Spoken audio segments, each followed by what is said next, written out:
আসসালামু আলাইকুম। যাদের অনেক বেশি হাত পা জ্বালাপোড়া করে, প্রায় সবসময় হাত পা জ্বালাপোড়া করে, বিশেষ করে রাতে ঘুমাইতে গেলে হাত পা জ্বালাপোড়া করে, এর কারণ কি? এর কারণ হলো কিছু হরমোনাল সমস্যা থাকতে পারে, বিশেষ করে থাইরয়েড হরমোনের প্রবলেম থাকতে পারে। যাদের ডায়াবেটিসের সমস্যা আছে তাদের এটা হতে পারে, ভিটামিনের অভাবে হতে পারে, অতিরিক্ত পরিমাণে নেশাজাতীয় দ্রব্য ব্যবহার করলে এটা হতে পারে।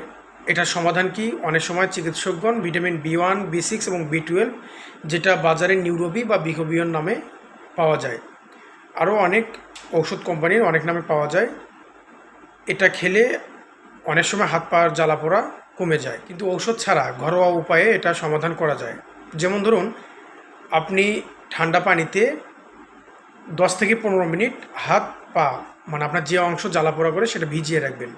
10 থেকে 15 মিনিট পর নরম নমনীয় একটি কাপড় দিয়ে সেটা মুছে নিয়ে নারিকেলের তেল অথবা অ্যালোভেরার জেল ব্যবহার করতে পারেন। এতে করে হাত পায়ের জ্বালাপোড়া কমে যাবে। এবং সকালে ঘুম থেকে উঠে ব্রাশ করার আগে খালি পায়ে ঘাসের উপরে হাঁটবেন, এতে করে আপনার পায়ের জ্বালাপোড়া কমে যাবে। এছাড়া শরীরের টক্সিক বের করে হাত পায়ের জ্বালাপোড়া কমাতে সকালবেলা 1 গ্লাস পানিতে 1 চামচ মধু, 2-3 ফোঁটা লেবু রস দিয়ে খেয়ে নিতে পারেন।